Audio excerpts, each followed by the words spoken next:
James Watkins's 2008 film, Eden Lake, is a somewhat polarising addition to the contemporary British horror canon. Whilst the film has attracted largely positive reviews, they're markedly noteworthy for either praising the film's ability to generate fear and its exploration of behavioural mores, or else it's praised for what some reviewers have viewed as a reactionary representation of broken Britain. However, this latter aspect, the film's representation of its working class characters as being lawless, feral, and entirely immoral, has inspired some less than favourable critiques. Owen Jones, commenting upon what he views as a skewed and reactionary representation of working class youth within the film, argues that the central protagonists find out the hard way, while the middle classes have every reason to fear the lower orders. Whilst his view is argued well, as you'd expect, Jones's reaction, as representative of much of the film's criticism, suggests that a potential misrepresentation of class is the film's only narrative point of interest.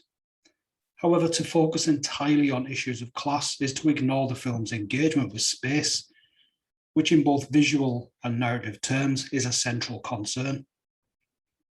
The film's tensions result from an inability on the part of both the middle-class couple, Jenny and Steve, and a gang of local youths that serve as the film's antagonists, to authentically occupy a space that has been earmarked for a gentrification process that will both economically and spatially exclude both parties. Eden Lake justifiably earns its status as horror cinema through the various tensions that it elicits. Its willingness to linger on prolonged acts of violence generates effective tension, but the film also explores spatial tensions of various kinds. Much of these tensions stem from the ways in which the gang and the couple find themselves either included from or excluded from particular spaces within the film.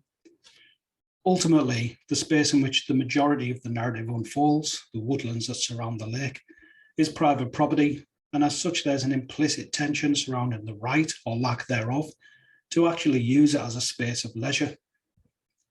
The space of Slapton Quarry, the site that's been redeveloped as Eden Lake, is some 10 miles from the village where the gang live. This isn't a small distance, even given the fact that the gang travel to and from the quarry on bikes. So why exactly do the gang retreat there? One of the reasons is due to the behaviour of the teens being self-regulated when in the company of their parents because of a threat of reprimanding physical violence. The lake and the woodland are spaces in which Brett, the leader of the gang, and his cohort are able to indulge in behaviours that don't incur the repercussions they would if they were performed at home. An example is the way in which the gang treat the wildlife they encounter within the woodland. They're seen taunting a badger that they've trapped, and this mirrors behaviour they demonstrate earlier in the film when they're shown taunting an animal, presumably a rabbit, in a hutch in Brett's back garden. In the latter scene, Brett's father shouts at the boys, moderating their behaviour. But within the woodland, when Steve and Jenny find the gang taunting the badger because the gang have stolen Steve's car and he's followed them to ask for his keys back, there's no such reprimand. In fact, Steve tells Brett that he's not interested in whatever they're doing to the badger and simply wants his keys back. This reflects his earlier attitude in the film when he sees the gang bullying a lone boy, Adam, and says they're just boys being boys as long as they leave us alone. Steve's attitude towards the gang's persistent antisocial behaviour hints at the belief that the regulation of the gang's behaviour is in no way his responsibility, even when that behaviour is directed towards himself and Jenny. The behaviours that the gang, and in particular Brett, indulge in can be viewed as both a reaction against the domestic situations in which they're controlled by parental violence and a reproduction of that same violence. The woodland and the lake then are treated as spaces in which any sense of behavioural conformity, or at least a sort of capitulation to authority that's necessarily practiced within the domestic space, is placed on hiatus. Whilst the space around the quarry was public parkland, where it's entirely possible the gang still ventured and indulged in antisocial behaviour, the fact that its status has now changed to private property means that the teens are able to indulge themselves without any apparent fear of repercussion.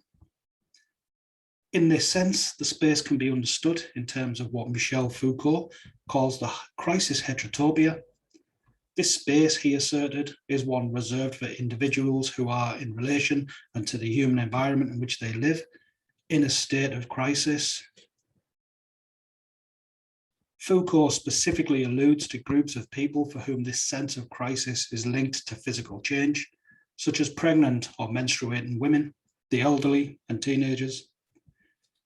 The teenagers that comprise Brett's gang are undergoing the physical and hormonal changes expected of individuals transitioning from childhood to young adulthood.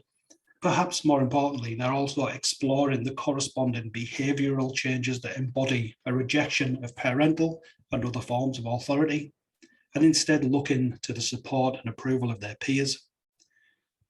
Given the lack of any overarching authoritative influence upon the gang within the space of the quarry and the woodland, their behaviour is, in its mildest expressions, indulgent and hedonistic, and at worst, aggressive, threatening, and criminal.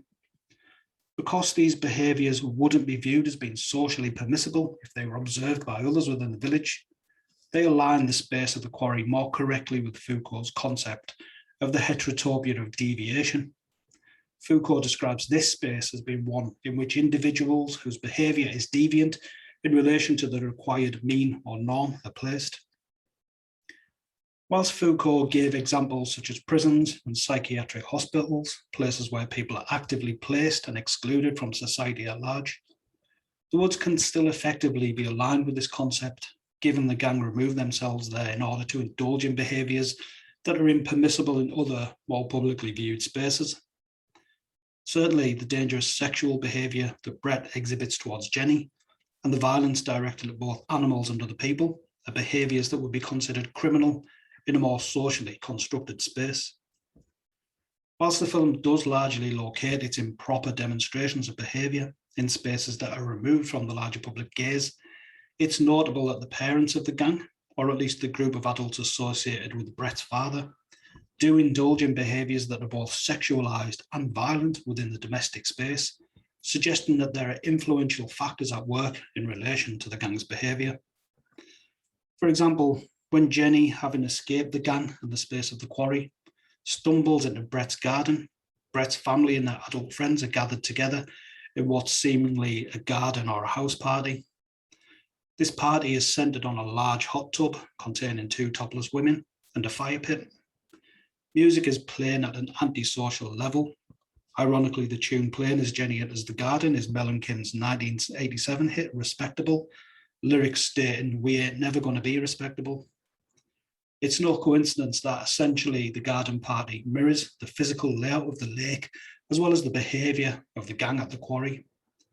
The gang sit on the shores of the lake, playing music at a volume that irritates Steve to the point that he confronts them. They drink alcohol despite none of them being of legal age. Brett demonstrates a sexualized gaze towards Jenny and even indecently exposes himself to her. The parallels between the two groups are clear, and the fact that the teenagers' behaviour is so closely linked to that of the adults suggests how formative domestic models of behaviour are in determining the misbehavioural traits of children. It's clear then that Brett and the other teens' engagement with the space of Eden Lake is simultaneously exclusionary in terms of the space acting as a retreat from the village, where their behaviour is regulated by the threat of parental punishment, and inclusive by virtue of their ability to behave in ways that are unregulated and to effectively indulge in the behaviours displayed by their parents that's denied to them within the space of the village. The fact that the quarry is no longer a public space and to all intents and purposes has a blanket exclusion policy in place means that the gang are free to enact their deviant behaviour without interference. We're never actually shown any evidence of security guards enforcing the exclusion policy, and the perimeter fence marking the space as private is minimal and easily breached. Because the quarry and surrounding woodlands have lost their status as public space, the gang are able to misbehave without any apparent danger of intervention.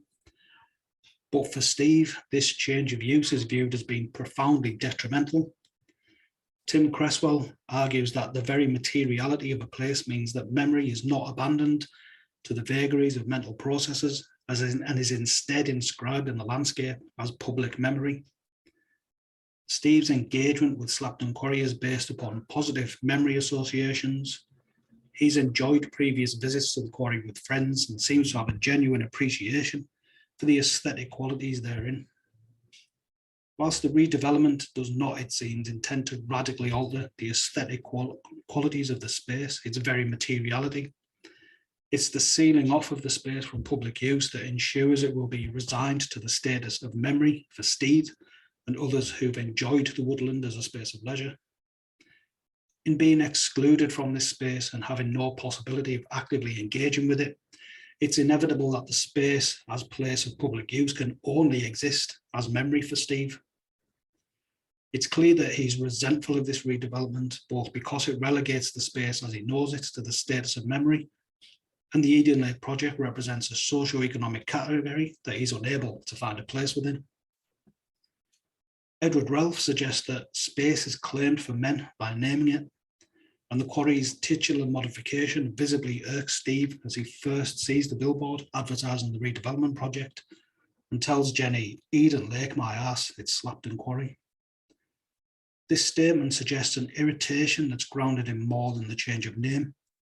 Rather, it's an anger directed at the fact that those with the financial resources to buy into the development are buying into the erasure of Slapton Quarry's status as public space.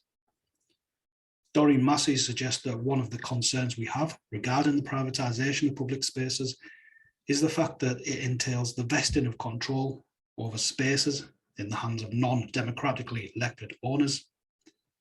When Steve incredulously says of the proposed change of name, it's Slapton Quarry, he's implicitly decrying the transfer of ownership of the land from public to private investors.